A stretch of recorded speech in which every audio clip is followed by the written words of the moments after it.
He starved her, beat her, filled her full of drugs, and would play Russian roulette with her for mind games, for control. Girls don't have a place to go. So I'm here with Sabrina Crawford, who is the founder of Gigi's House. And we are so excited to hear about what she's been doing and how the organization started, and so grateful that she can take the time to speak with us. And this is one of the organizations we serve.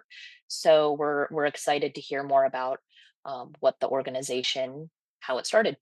So with that, can you just give us a little bit of a overview, rundown of kind of how the organization started, what you kind of how anything you'd like our audience to know? Sure. First of all, thank you for having me. I'm excited to share about our ministry and what we do to serve those girls that are survivors of human trafficking. We primarily serve teen girls.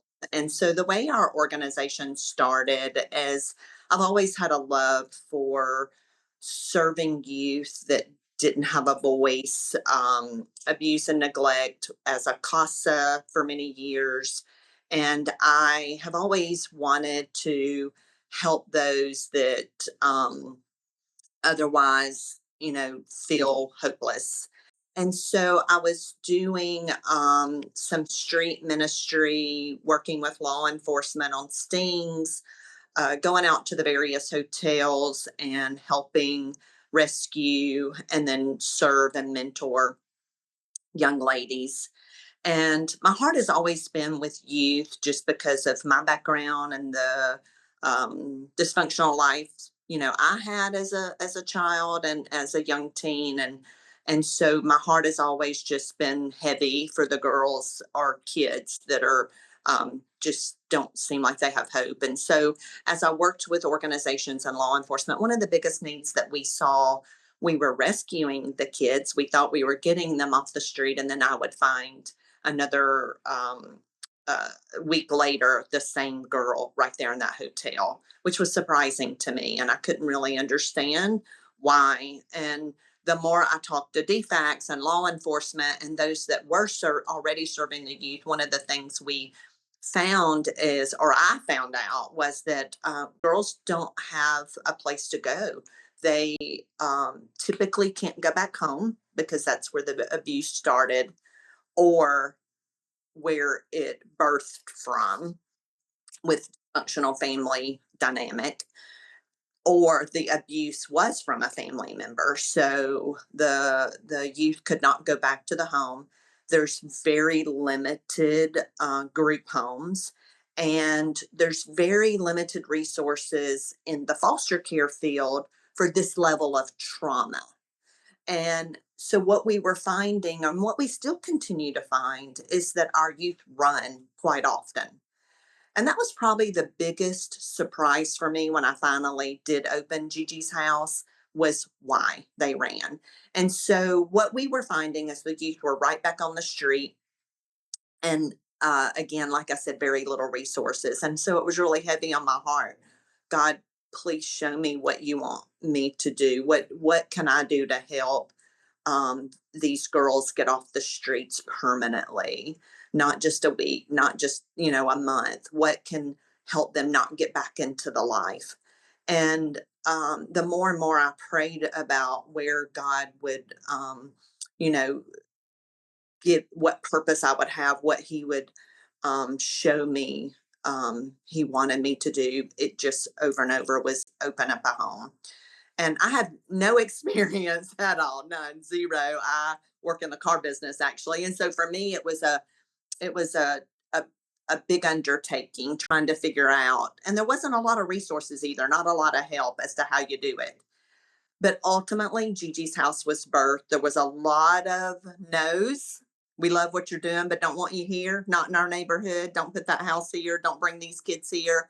There was a lot of that. It was a lot of searching for someone that would give zoning for us to do that. But we ultimately, in May of 2018, built and opened a brand new 10-bedroom home that serves our youth 18 and under.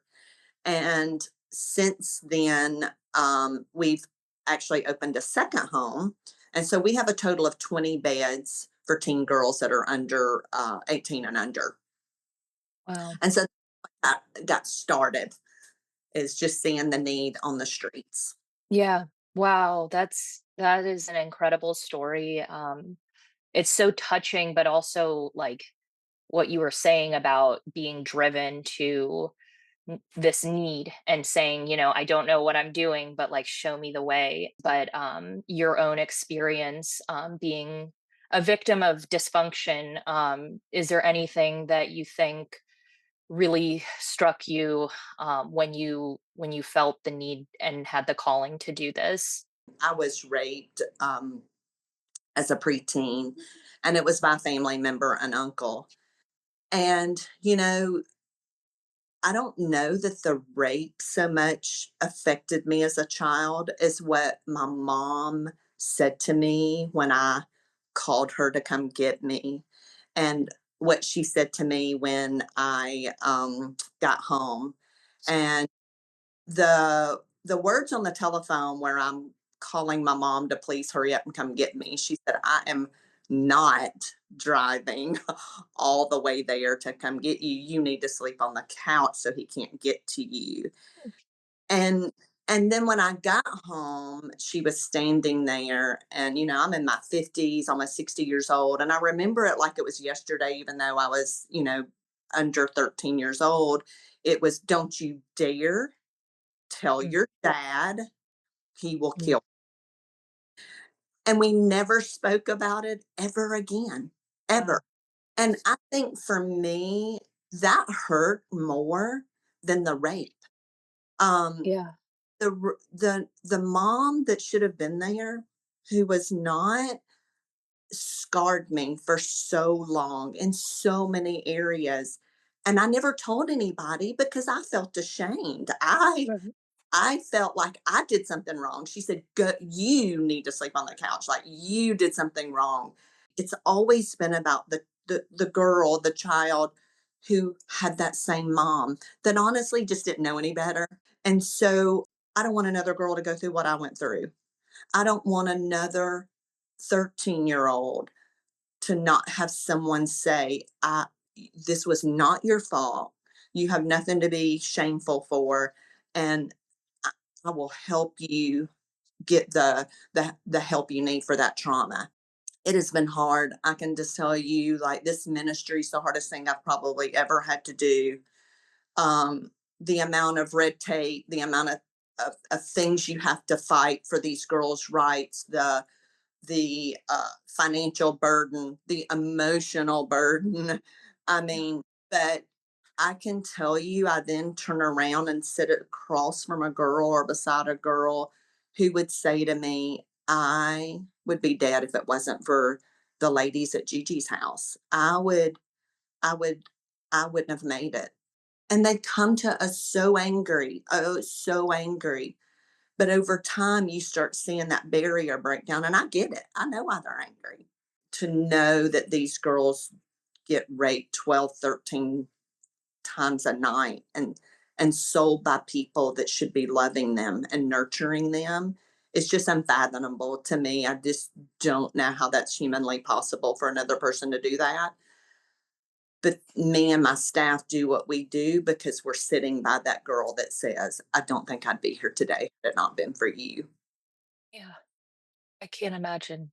Thank you for sharing that. And I don't think it would uh I don't think that we can underestimate, what's going on in everyone's life because this is so common. The story that you told is so common. And you're absolutely right. We don't know what's happening and the impact we're going to make. And it's it's just amazing the work you do. So thank you. Um, and you answered a lot of the questions I had, but is there any particular story of a young girl? Because you mentioned everyone's under the age of 18, and I know when we had been back and forth, they, for the privacy, obviously, of the girls there. We don't use names, but is there anything that kind of sticks out to you that you'd like to share about how you've impacted them? One in particular was a girl that come from a good middle class family. Her in her mind, her parents are strict, right? What typical people don't. Um, she changed schools, got a new set of friends. Her one of her friends, who we end up finding out was grooming other high school girls in the school, says to her, "You do not have to listen to your dad. You know what? Just come stay at my house." So that night she goes home, she packs a bag, walks out the front door, her friend in her car right there in the parking lot, and her friend's picking her up, and her friend takes her straight to Atlanta. She goes into a warehouse, and if you can envision wall to wall mattresses that were sold, they were literally laying side by side, mattress, mattress, mattress, mattress in this large warehouse. They were literally laying side by side on a mattress. And that night, first night that her best friend picked her up from her home, she was raped repeatedly. He starved her, beat her, filled her full of drugs, and would play Russian roulette with her for mind games, for control. He would literally make her put the bullet in the gun, turn the barrel, and Oh, gun up to her head. And he did that night after night after night. And one of the buyers' cell phone had slid out of his pants pocket, and she called her mom, and they pinged the phone. Unfortunately, the trafficker found out what she had done, and he moved all the girls. But when law enforcement got to this warehouse, it was they the description was wall to wall mattresses sold where men had oh, over and over had sex with, oh, by way of rape. And so once she did that, he beat her to what he thought was to death and left her on the side of the road. oh, Ended up finding her that one night. That one mistake uh, almost altered her entire life. She ended up coming to Gigi's house. She couldn't face her parents, wouldn't live at her parents, because of the shame. And so we were contacted. She was a private placement for us. She lived at Gigi's house, and we helped her.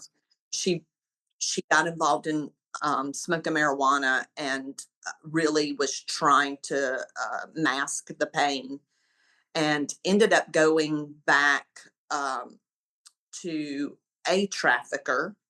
And I found her mom called me and said, "I've pinged her phone." I personally went over there and got her out of the home. We ended up getting her help, getting her off the drugs, getting her in some more intense therapy. She has went to college and has graduated and is doing very. wow. But it was Oh, a very long road for me. This could be any daughter. For the parents that sit there and say that could never happen to my kid, that's what this mother said to me. A lot of people want to say are runaways, which are just as valuable as the girl I'm talking about. However, it is a lot of our runaways. It is a lot of our kids that don't have stability at home, and that have dysfunction at home and don't have the nurturing and the love at home. But that's not all. That's not all of the mhm. community. And this is a good example of that issue. We had another young lady that came to us from her adoptive parents. They were just ready to completely just throw her away, really.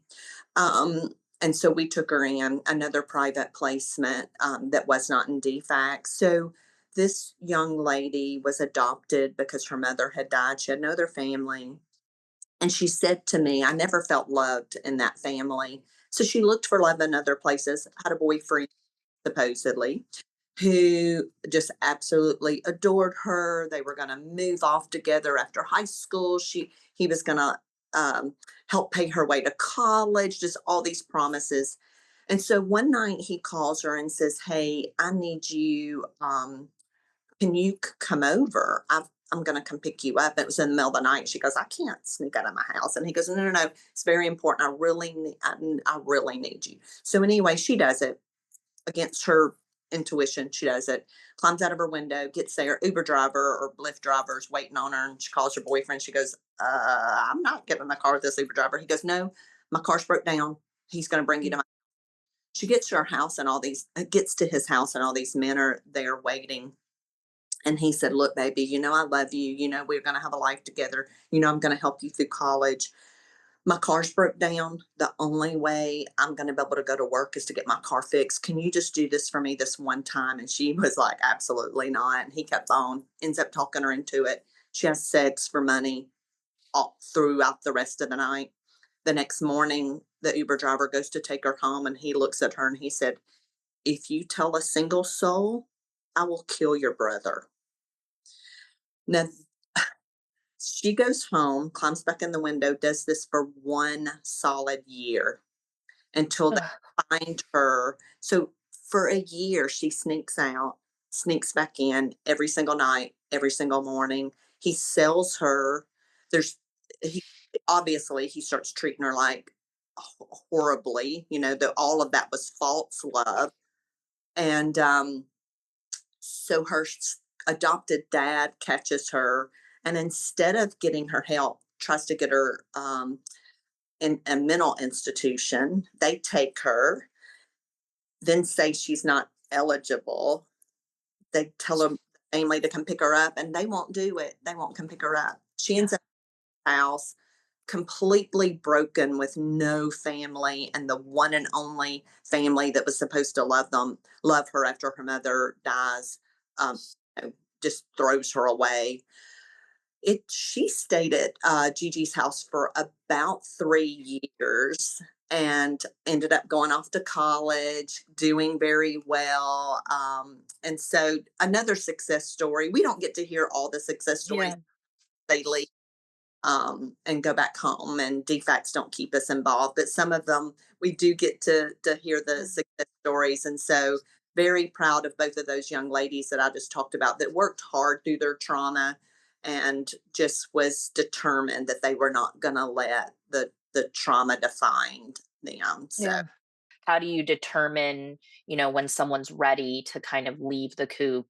most of the time, because we're dealing with teen girls, it's either a judge who makes the determination that parents, grandparents, somebody in the families come forward, um, is eligible for the girls to leave Gigi's house. Our house is deemed the hardest to place, so girls that would really struggle in foster care come to places like Gigi's house, to help them with that level of trauma. And so it's designed as a step down program. Now, we've had girls that have stayed with us for several years, and then we've had them that have stayed several weeks, and Mm.